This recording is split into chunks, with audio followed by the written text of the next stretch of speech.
Nagkwento sa amin, wala na daw kayong nanay. Si papa niyo lang ang kasama niyo dito. Mabait ba tatay niyo? Kuan me, luto-luto, ya, kuan man.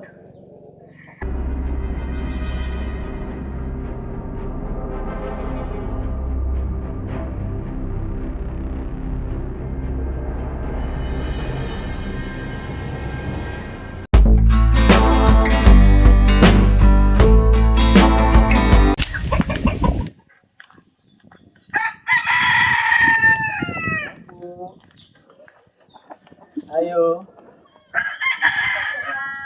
Hello. Ako si Kuya Kulas, ito si Ate Cherry. Nagbablog kami.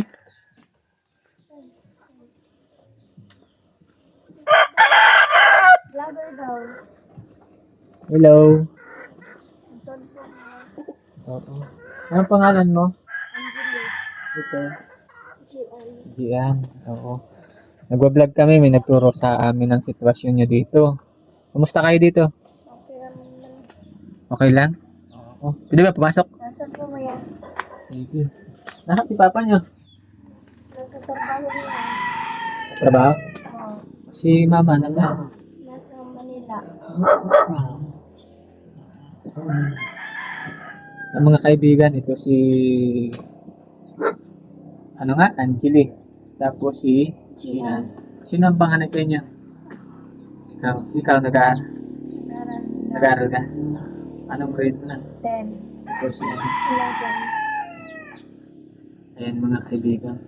Nagkwento sa amin, wala na daw kayong nanay. Anong nangyari? Nagtrabaho siya niya, kanang wala naman siya ning dugay-dugay naman siya way mo diri. Mga 9 months pa daw ko, gibiya na daw ko niya. 9 months pa lang. Pero may contact ba kayo ngayon? Na, Si papa niyo lang ang kasama niyo dito. Anong trabaho ni papa niyo? kanang magkuan lang siya baka, nakay baka gali, magkakwata siya, pero pag wala pa. Kumusta ba yung buhay? Mahirap ba o hindi? Mahirap. Bakit? Bakit mahirap? Kapag kuan, kanang umulan, kanang magtuo ni siya diri nga, di na lang may kay katuog kay tuman. Bakit hindi pinapaayos ni papa niyo? Kay di man niya mong yuta tapos mingon man tagiya nga di sa daw yung payo kay na kuan daw kanang gamit man yung yuta hindi man niya mo so kanang di pa pwede payo. Kaya kung makikita niyo nga mga kaibigan, halos matutumba na itong bahay nila. Yung bubong butas-butas na din. Saan kayo natutulog dito? Diri Dito sa part na ito. ilig mo uwan kay diri magsiksikan ng diri Tabi-tabi kayo ni papa niyo. Kumuto man diri diri matuon na lang dito. Halos bulok na kasi. Wala na din matulugan. Anong oras pala uwi si papa mo? Kanang may usahay kadang magabihian sila tas usahay food kay kadang di siya makalaway. Wa may kadang baka or kabaw makuan nila.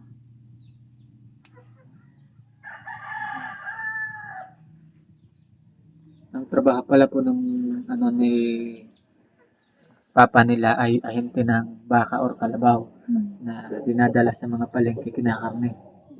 Yun ang trabaho. Magkano ang kinikita ni papa niyo dun? Kanang if naagani sila yung mapalit niya kadang baka kay ilang kadang kuan usahay kay may tag 500 niya usahay kay kung wala sad. Kung merong kitain, ako may makang bakang may kita. Kung walang kita. Wala. Ayan. Nasabi niyo na yung nanay niyo, naiwan kayo, maliit ka pa. Pero nakita mo pa man siya. Kay muli man siya muli man siya kanang mag-graduate. Graduate siya ni muli siya diri nga tubig adtong Manila. Nga among mga namtamang mga baka nagbaligya man niya kay madto daw Manila. Nga kanang trabaho ko pa padto, nasweldo, nga miyon man siya kuwang ra matumang igip uli niya ri. Ano daw sabi niya, lab? Sabi ni, Angeli. Ang sabi niya, umuwi daw yung mama niya tuwing ka-graduate. Umuwi daw yung mama niya nung graduation ito. Tapos dinala sila ng Manila. Bininta yung mga baka nila noon. At sabi pupunta ng Manila. Tapos pagdating doon, nagtrabaho si papa niya. Kulang daw yung tinatrabaho ni papa niya. Umuwi na lang si papa niya dito. Yung kita, kulang. Umuwi na kayo dito. Mga anong taon yun? Mga anong taon, Gian? Mga 2019 man guro to, 2018. Mabay COVID. Kita pa naman pala kayo. Pero nagpapadala ba siya ngayon sa inyo? Usahay ka ng inig mga yung miliyag ka ng ni pangbahan mga tag man sad siya tag 200 or 300. Ayun. Kasama lang nila dito mga kaibigan, yung papa nila. Mahirap ba pag walang mama? Lisod man. Diyan may usahay ka ng inig na kay makita niya kanang mga bata ang kauban nila ilang ginikanan kay usahay kan makasuya kami kay dugay ra mi bibiyaan niya. Sana kay na kanang swerte gani sila kay na sila mga kompleto lang ginikanan niya kami kay bibiyaan pa. Ayun mga kaibigan, sabi niya, naiinggit daw sila kapag nakakakita sila ng mga bata na kasama yung kanilang mga nanay. Kasi sila, maliit pa iniwanan na. Mabait ba tatay niyo? Mabait na, masipag naman. Hindi naman kayo pinababayaan. Lalo sa gani ni papa kay kanang may kuan ba siya mo hindi kadang barog nga mama o papa sa amo niya pagkahuman maluoy sad ni kay may usahay kadang mo lakaw siya kadang sayo kaon niya pagkahuman wala kay kaon niya mawali siya kay gabi na niya pagkahuman gusto pud na mo ya kadang kuan ay gusto man niya nga kadang siya na mo palit sa kadang mga baka ug kabaw so kadang ang among mabuhat karon kay kanang maniguro na lag eskwela kay para makadamtuman na mo iyang pangarap nga bayaran ta niyang gusto ya maniguro na lang pud nag-eskwela kay aron kanang kuan ma-success na gali ni kanang makatabang sa nis kanang like parehas sa amo ba nga kanang nangailangan pud og tabang. Sabi niya, naawa na daw siya doon kay papa niya kasi siya yung tumatay yung nanay at tatay. Ano yung tinutulong ninyo kay papa ninyo? Ano na lang tinutulong ninyo? Kanang mga buhaton diri sa balay kay kamong among itabang na lang niya kay kanang di pa man ni makatrabaho mutabang niya nga kami tagalabas sa iyang mga sinina niya tagalungag. Ayun. Sabi niya yung mga kaibigan, tinutulungan na lang daw nila si papa niya na pamamagitan ng paglilinis dito sa bahay, paglalaba, at pagsasaing. Para kapag nga naman dumadating yung yung papa nila, may pagkain na. Nagpunta kami dito kasi nga may nagkwento sa amin sa sitwasyon niyo. Kumusta ba yung school niyo? Sino ang pinakamatalino sa inyong dalawa? Siya. Kumusta yung grades mo sa school? Pero man Okay lang? Ano ang average mo sa school?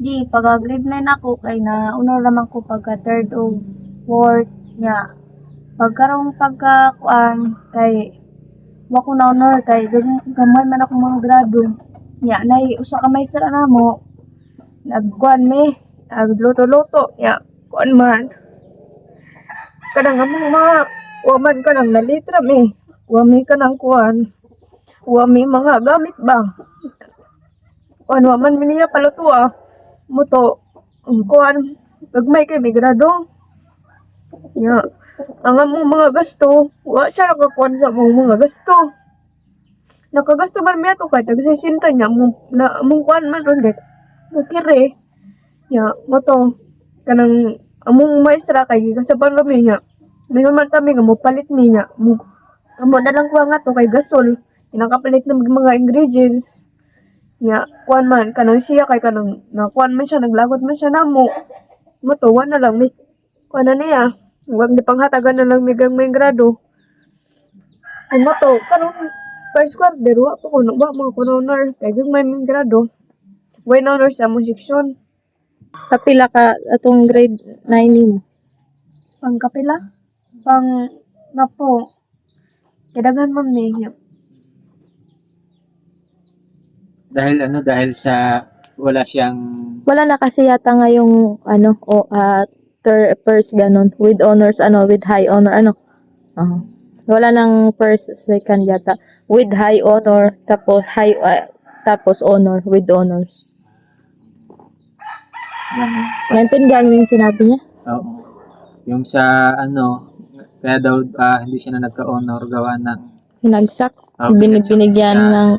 Binigyan sila ng mababang grado. Oo, dahil hindi siya nakapagluto. Dahil wala siyang pangbili ng mga ingredients na kailangan. Ano Pero ba yun? nakabili man sila. Nakabili. Kaso huli na. Late na daw. Hindi na tinanggap nung teacher. Ano ba palang pangarap mo? Paglaki? Wa pa ko kay bana. Hindi mo pa alam. Ikaw? Sa'yo mong pangandoy daw. Police. Pulis. Ayan. Dahil sa kawalan siguro ng pera nga niya nung time na yun. Pero ngayon, galingan mo na. Tapos, naibibigay kami sa inyo, pangbaon nyo lang ha. Pangbaon nyo lang muna ng dalawa.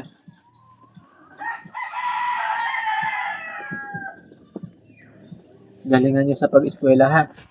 Okay. Ano ang kailangan nyo sa school na wala kayo ngayon? Kay cellphone niya. Ako, kanang lisod lang po sa kanang inig mag-research ba kay kanang wa siya cellphone niya. Ako po, kanang magpahuwam na lang ko sa iya usahay, kanang muhuwam siya, kanang may module inigway klase niya. Kanang ako cellphone, dugay naman sad na kay kanang di usahay inig, kanang mag-wifi na kay mag-log niya.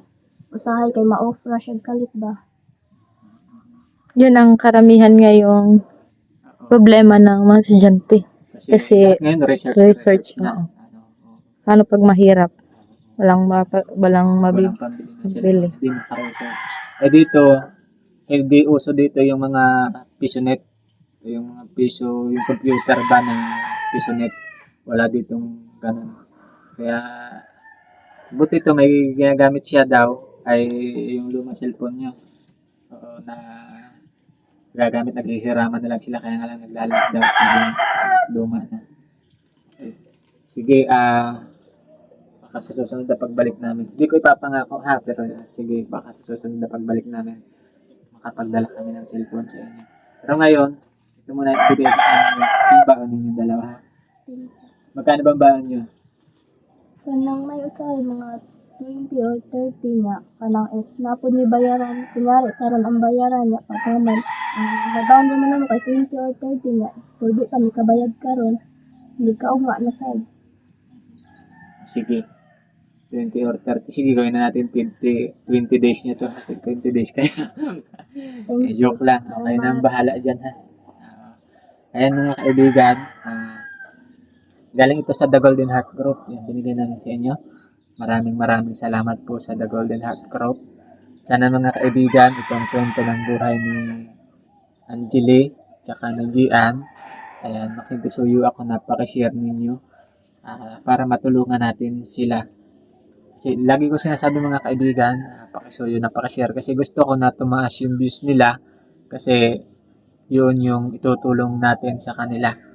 Yung ibibigay natin. Kaya napakalaking tulong po yung inyong pag-share ng video na ito. Siyempre, kung may gusto din tumulong sa kanila, welcome naman. Kayo ba may Gcash? Wala kayong Gcash? Kasi, gumawa kayo ng Gcash. Bumili kayo ng SIM. Tapos, mag-register kayo sa Gcash. At kung sino yung may gustong tumulong, ibibigay ko yung Gcash nyo. Para diretso sa inyo kasi mauwi kami ng Bicol. Baka mga 1 month kami doon. Mag-indirekta sa inyo yung tulong. May contact naman ikaw, ibigay mo sa akin para message ko yung contact niyo ibibigay ko sa